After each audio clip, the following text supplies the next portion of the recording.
अस्सलाम वालेकुम साथियों, मैं आफ्ताब भुट्टो अबूधाबी खां ऐं संगत के हिकिड़ी माना एडवाइस ॾींदुमि जेका मां सम्झां थो। त हाणे सियारे जी सीज़न आहे, हर को शादीअ जो प्रोग्राम कंदो, शादीअ जो माना वटसठ लॻी पई आहे। सो उन्हनि दोस्तनि खे मुंहिंजी गुज़ारिश आहे त तमामु वॾी शादी करे लाज़मी अरुगुरु ख़र्चु न कयो, मिटनि माइटनि खे ख़ुशि न कयो, ख़ुशि थींदा ई न। हिकिड़े खे परचायो ॿियो हलियो वेंदो, ॿिए खे परचायो टियों हलियो वेंदो, हिकु हेठि ॿियो मथे। देखो बहितर आहे घटि में घटि ख़र्चु करे पंहिंजा पैसा बचायो, उन्हनि पैसनि मां पंहिंजी ज़ाल सां गॾु काॾे घुमणु वञो। तव्हां जेतिरो अफोर्ड करे सघो था, उमिरि ते था वञो त उमिरि ते वञो।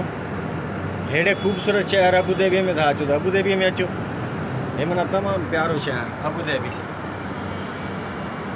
हेॾे घुमणु था अचो त दुबई, हेॾे घुमणु अचो तव्हां जिथे तव्हां अफोर्ड करे सघो था। कराची था वञो, मरी था वञो, गोरखपुर स्टेशन ते था वञो, जिते माना तव्हां अफोर्ड करे सघो था। सो चवण जो इहो ई मक़सदु, शादीअ में घटि ख़र्चु कयो ऐं माईअ सां गॾु पंहिंजी ज़ाल सां गॾु काॾे बि तव्हां घुमो। सो जिते हुजो ख़ुशि जो, शाद ऐं आबाद हुजो। असां कम ते हुयासीं, थोरी ब्रेक थी आहे, मानी बानी खाधीसीं, चांहि पीतीसीं, वरी हाणे चढ़ी आयासीं मथे, कमु शुरू कंदासीं। जिते हुजो ख़ुशि जो, शाद ऐं आबाद हुजो। सदाईं गॾु वरी मिलंदासीं हिकिड़े ॿिए वीडियो में। हेसि ताईं अची विया आहियो त असांजे वीडियो खे लाइक ऐं कमेंट लाज़िम कयो। जिए सिंध, जिए लतीफ़, जिए लतीफ़ ऐं सदाईं।